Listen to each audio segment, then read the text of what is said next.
তো ইনঅর্গানিক কেমিস্ট্রির পিরিয়ডিক টেবিলে কিছু ডেফিনেশন ছিল ইম্পর্টেন্ট, সেগুলো একটু রিভাইজ করা যাক। প্রথমে আসে টক্সিক মেটাল। টক্সিক মেটাল হলো যে এমন ধরনের মেটালিক সাবস্টেন্স অথবা মেটাল মলিকিউল যেগুলো আমাদের শরীরের সাথে যখন লিভিং অর্গানিজমের সাথে ইন্ট্রোডিউস করানো হয় সেক্ষেত্রে হার্মফুল ফিজিওলজিক্যাল আর বায়োকেমিক্যাল এফেক্ট তৈরি করে। আর হার্মফুল ফিজিওলজিক্যাল এফেক্ট বলতে বোঝানো হচ্ছে আমাদের যে এনজাইম আছে ওদের ফাংশনকে ডিস্টার্ব করে ফেলে। আর আমাদের শরীরে এসেনশিয়াল যেসব মেটাল আয়ন আছে, আমরা জানি আমাদের শরীরে যতগুলি মেটালস আছে সেগুলো আমরা আয়ন হিসাবে পরিবাহিত হয়, তাদেরকে ডিসপ্লেস করে ফেলে এই টক্সিক মেটালগুলো, যেমন লেড, মার্কারি, ক্যাডমিয়াম, আর্সেনিক ইত্যাদি। তো এটা এখানে লেখা আছে metal that produces harmful physiological or biochemical effects on living organism even at low concentration, often by disrupting enzyme function or displacing essential metal ions that are toxic metals. এখন আসলে heavy মেটালের ক্ষেত্রে একটা জিনিস নোটিস রাখতে হবে, heavy metal বলতে তাদেরকে মেইনলি বোঝানো হয় যাদের ডেন্সিটিটা হাই অথবা হায়ার অ্যাটমিক ওয়েট আছে, তারা কিন্তু আমাদের জন্য বায়োলজিক্যাল এজেন্সিয়ালও হতে পারে অথবা বিষাক্ত হতে পারে বা টক্সিক হতে পারে। তো এই সংখ্যাটা এখানে লেখা আছে the metallic element having relatively high density, এখানে একটা ডেন্সিটি দেওয়া আছে যেটা 5 gram per cubic centimetre at high atomic weight, which may be either biologically essential or toxic depending on dose and type. তো আমাদের যে আয়রন আমরা ইনটেক করি, জিঙ্ক ইনটেক করি, কপার ইনটেক করি, আমাদের শরীরের ক্ষেত্রে কিন্তু এগুলি নেসেসারি। যদিও ওগুলি আমাদের লোয়ার কনসেন্ট্রেশনে লাগে, তাও এদের হাই অ্যাটমিক ওয়েট আছে আর হাই ডেন্সিটি আছে, এই জন্য এরা হেভি মেটালের আওতায় পড়ে। এবার আসা যাক ডি ব্লক এলিমেন্টসের ক্ষেত্রে। ডি ব্লক এলিমেন্টস হলো যেসব অ্যাটমের ক্ষেত্রে লাস্ট ইলেকট্রন যেটা আছে সেটা যদি ডি সাবশেলে এন্টার করে সেটা হলো যে ডি ব্লক এলিমেন্ট। তো এখানে এটা লেখা আছে elements located in 3 to 12 of group 3 to 12 of the periodic table. আমরা জানি যে ডি ব্লক এলিমেন্ট যেগুলি আছে সেগুলি 3 থেকে characterized by the progressive filling of the electrons into the d subshell of penultimate energy level. তো আমরা যখন অ্যাটম নিয়ে পড়াশোনা করব তখন আমাদেরকে বুঝতে হবে কয়েকটা টার্ম, আলটিমেট অথবা পেনাল্টিমেট আর আনতে পেনাল্টিমেট। তো আলটিমেট শেল যেটা হচ্ছে, যেমন আউটার মোস্ট শেল যেটাকে বলি আমরা, সবার থেকে বাইরের যে কক্ষপথ আছে বা সবার থেকে বাইরে যে শক্তি স্তর আছে সেটাকে আমরা আলটিমেট বলি। আর সেকেন্ড আউটার মোস্ট যেটা আছে সেটাকে আমরা বলি পেনাল্টিমেট। আর যেটা থার্ড আউটার মোস্ট সেটাকে বলা হয় অ্যান্টিপেনাল্টিমেট। যেমন একটা অ্যাটমের যদি 6টা শেল থাকে, তো লাস্ট অথবা 6th শেলটাকে আমরা বলবো আলটিমেট শেল, আর 5thটাকে বলবো পেনাল্টিমেট শেল, আর যেটা 4th আছে সেটাকে আমরা বলবো অ্যান্টিপেনাল্টিমেট শেল। তো এটা নিয়ে সামনেও পড়া আছে ট্রানজিশনাল এলিমেন্টে, তো আমরা সেটাতে মুভ অন করি। ট্রানজিশনাল এলিমেন্ট বলতে আমরা সাধারণত সেগুলি বুঝি যেগুলিতে একটা স্টেবল যেসব আয়ন আছে সেখানে স্টেবল আয়নের ইলেকট্রন কনফিগারেশনে ডি সাবশেল বা ডি উপশক্তি স্তরটা মানে অপূর্ণ থাকবে বা পার্শিয়ালি ফিল থাকবে। অর্থাৎ এক D1 D2 থেকে শুরু করে D9 পর্যন্ত হইতে পারে, সেটা ওদের কমন অকারিং অক্সিডাইজিং স্টেজ অথবা স্টেটস এর ক্ষেত্রে দেখা যাবে। অথবা যেটা স্টেবল, যেমন জিঙ্ক 2+ স্টেবল হলেও সেখানে কিন্তু ডি সাবশেলে ইলেকট্রন দ্বারা পূর্ণ থাকে, অর্থাৎ D10 থাকে। তো এখানে এই সংখ্যাটা লেখা আছে D block element that possess a partially field D subshell either in the elemental form, অর্থাৎ হয়তো নর্মাল যে ফর্মটা আছে সেখানে, or in at least one of their commonly occurring oxidising states. তো কমনলি অকারিং বলতে সাধারণত ওই স্টেবলটাই বোঝানো হয়েছে, যেমন যে আয়রন আছে Fe2+ হতে পারে, Fe3+ হতে পারে। আমরা যদি চাই উত্তেজিত করলে কিন্তু আমরা Fe4+, 5+ও করতে পারি, সেটা কিন্তু স্টেবল না, অর্থাৎ অথবা কমনলি অকারিং না। তো আমরা কাউন্টিং করতেছি কিন্তু Fe2+ আর 3+ থেকে, কারণ কি ওগুলি সাধারণত কমনলি অকারিং অর্থাৎ প্রকৃতিতেই পাওয়া যায়, অথবা এটা মানে 2+ অথবা 3+-এর স্টেবিলিটিটা মানে আয়নের স্টেবিলিটি একটু বেটার। তো জিঙ্ক, ক্যাডমিয়াম, মার্কারি এগুলি এক্সক্লুডেড করা হয়েছে যেহেতু ওদের কনফিগারেশনে D10 থাকে সাধারণত, আর সমস্ত কমন যেগুলি অক্সিডাইজিং স্টেটস আছে, যেমন জিঙ্কের ক্ষেত্রে আছে 2+, সেক্ষেত্রে D10 থাকে। তো ইনার ট্রানজিশনাল এলিমেন্টস হলো যেগুলি লাস্ট ইলেকট্রনটা F সাবশেলে এন্টার করে সেটাই। তো এখানে যেটা বুঝেছে, elements in which the last electrons enters the F subshell বা F উপশক্তি স্তর অফ অ্যান্টি পেনাল্টিমেট। তো এটাই আমি লাস্টে বলেছিলাম, কিছুক্ষণ আগেই বলেছিলাম যেটা লাগবে।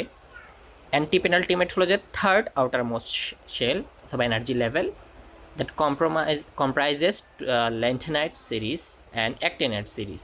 অর্থাৎ আমরা যে জানি পর্যায় সারণীর ল্যান্থেনাইট সিরিজ আর অ্যাক্টিনাইট সিরিজের জন্য আলাদা যেই দুইটা সারি দেওয়া আছে, সেই দুইটা সারি কিন্তু মেনলি ইনার ট্রানজিশনাল এলিমেন্টস। সেটা লেখা আছে place separately at the bottom of the periodic table. এখন আসি মেটালয়েডসের ক্ষেত্রে। মেটাল অর্থ হলো যে ধাতু, আর অয়েডস অর্থ হলো যে মতো, অর্থাৎ যেগুলি ধাতুর মতো আচরণ করতে পারে। তো যেহেতু ওরা ধাতুর মতো আচরণ করে বলতেছি আমরা, তাই বলতে পারবো তারা বাস্তবে ধাতু নয়। তো elements that exhibit physical and chemical properties intermediate between metals and non metals such as variable electrical conductivity, semiconductor behaviour ইত্যাদি। যেমন ওরা মানে মেটালের মতো কাজ করতে পারে অথবা নন মেটালের মতো কাজ করতে পারে, অথবা দুইটার মাঝামাঝি কোনো একটা বৈশিষ্ট্য ধারণ করতে পারে, যেমন ভ্যারিয়েবল ইলেকট্রিক কন্ডাক্টিভিটি। আমরা জানি যে মেটাল হইলে সেটা কন্ডাক্টিভ হবে, আর নন মেটাল হইলে সেটা কন্ডাক্টিভ হবে না, এটাই তো আমরা জানি। কিন্তু কিছু ক্ষেত্রে দেখা যায় যে যেমন আমরা জানি সিলিকন জার্মেনিয়ামের ক্ষেত্রে যে তাপ দিলে সেটা কন্ডাক্টিভ হয়ে ওঠে, সেটাকে আমরা সেমিকন্ডাক্টর বলি, তাই না, সিলিকন জার্মেনিয়ামের ক্ষেত্রে। তো ওদের ভ্যারিয়েবল ইলেকট্রিক্যাল কন্ডাক্টিভিটি দেখা যাচ্ছে, অর্থাৎ নর্মাল টেম্পারেচার তারা কিন্তু কন্ডাক্ট করে না, কিন্তু যদি আমরা তাপমাত্রা দিই অথবা উত্তেজিত করি সেক্ষেত্রে কিন্তু সেটা ইলেকট্রিক্যাল কন্ডাক্টিভিটি শো করছে। এই জন্য এটাও মেটালয়েডসের আন্ডারে পড়ে। ট্রেস এলিমেন্টস হলো যে আমাদের হিউম্যান বডিতে যেসব স্মল কোয়ান্টিটিসে লাগবে, যেমন মিলিগ্রাম রেঞ্জে লাগে সাধারণত, যেমন 1 milligram 2 milligram, two carry out normal physiological enzymatic or structural functions, example iron, zinc, copper, iodine and manganese. তো আমাদের ফার্মাসির ক্ষেত্রেও দেখা যায় যে অনেক সময় আমাদের স্পেশালি বাচ্চাদের ক্ষেত্রে যখন জিঙ্ক ডিফিসিয়েন্সি দেখা যায়, আমাদের জিঙ্ক আলাদা একটা মনে সিরাপই আছে। তো আয়োডিনের স্বল্পতা, আয়োডিনও আমাদের শরীরে লাগে, কিন্তু সেটা ট্রেস অ্যামাউন্টে লাগে, অর্থাৎ খুব কম পরিমাণে লাগে। আর আলট্রা ট্রেস এলিমেন্টস সাধারণত আরেকটু কম পরিমাণে লাগে, যেমন মাইক্রোগ্রাম রেঞ্জ পার ডে হিসেবে লাগে। তো দুইটাই মেনলি সেম, মানে same in a sense that আমাদের বডিতে কম মাত্রায় লাগে to carry out our natural precise biological roles, অর্থাৎ ফিজিওলজিক্যাল এনজাইমেটিক স্ট্রাকচারাল ফাংশন যেগুলি আছে সেগুলো। তো এখানে লেখা আছে, একবার রিডিং পড়ে দিচ্ছি। ট্রেস এলিমেন্টস হলো যে essential elements required by human body in relatively small quantities, typically in the milligram range per day, to carry out normal physiological enzymatic or structural functions, example iron, zinc, copper, iron and manganese. On the other hand, ultra trace elements are the elements that required by the body extremely in minute quantities. Minute quantities বলতে গেলে আরও ছোটো quantities বোঝানো হচ্ছে, in the microgram range per day, whose is essentially and precise biological roles. Biological roles বলতে এই যে আমরা যেটা পড়েছি এখানে physiological, enzymatic or structural functions যেগুলো আছে সেগুলো are less firmly established compared to trace element, যেমন বোরন, নিকেল, ভ্যানাডিয়াম, আর্সেনিক। তো এক্ষেত্রে একটা জিনিস খেয়াল করা যায় যে ট্রেস আর আলট্রা ট্রেস এলিমেন্টসের ভিতরে কিন্তু ডিস্টিংগুইশ করাটা আমাদের জন্য টাফ হয়ে যাচ্ছে। এই জন্য নেক্সট স্লাইডে আমরা এই দুটোর ভিতরে একটা কমন কিছু পার্থক্য দেখব। তো ট্রেস এলিমেন্টসের প্রথমে দেখা যাচ্ছে যে ডেইলি রিকোয়ারমেন্ট ট্রেস এলিমেন্টসের ক্ষেত্রে হাইয়ার দেখা যায় মিলিগ্রাম পার ডে, আর এটা এক্সট্রিমলি লো মাইক্রোগ্রাম পার ডে রেঞ্জ। তো এটা আমরা উপরে পড়েছি। বডি কনসেন্ট্রেশন হলো যে যদি আমাদের টিস্যুতে দেখা যায়, সাধারণত ট্রেস এলিমেন্টগুলো আমাদের টিস্যুতেই পরিবাহিত হয়, সেগুলি আমাদের স্লাইটলি হাই অ্যামাউন্টে, যেহেতু আমরা মিলিগ্রাম ডেতে কনজিউম করছি তাই। এজেন্সিয়ালিটি বলতে এখানে বোঝানো হচ্ছে যে আমাদের যে গুরুত্বটা আছে, ওয়েল এস্টাবলিশড অ্যাজ এজেন্সিয়াল, আর essentially often not fully confirmed or proven. এখানে তারা আমি যেটা বোঝাতে চাচ্ছি, যেমন এখানে আমরা জানি যে আমাদের আয়রন, জিঙ্ক, আয়োডিন, ম্যাঙ্গানিজ ওগুলো আমাদের মানে কনফার্মড যে আমাদের শরীরের ক্ষেত্রে লাগতেছে। Weather on the other hand boron, nickel vanadium যেগুলো আছে মানে আলট্রা ট্রেস এলিমেন্ট যেগুলো আছে সেগুলো কিন্তু ওয়েল এস্টাবলিশড না, যে আমাদের বডিতে না থাকলেও যে কোনো সমস্যা হবে এটা কিন্তু ওয়েল প্রুভেন না। কিন্তু ট্রেস এলিমেন্ট যেগুলো আছে সেগুলো কিন্তু আমাদের বডির ক্ষেত্রে যে এসেনশিয়াল সেটা আমাদের নানা ধরনের এক্সপেরিমেন্ট অথবা রিসার্চের ক্ষেত্রে প্রুভেন। তো ট্রেস এলিমেন্টসের নেসেসিটিটা আমাদের কাছে প্রুভেন, আলট্রা ট্রেস এলিমেন্টসের নেসেসিটিটা আমাদের কাছে প্রুভেন না।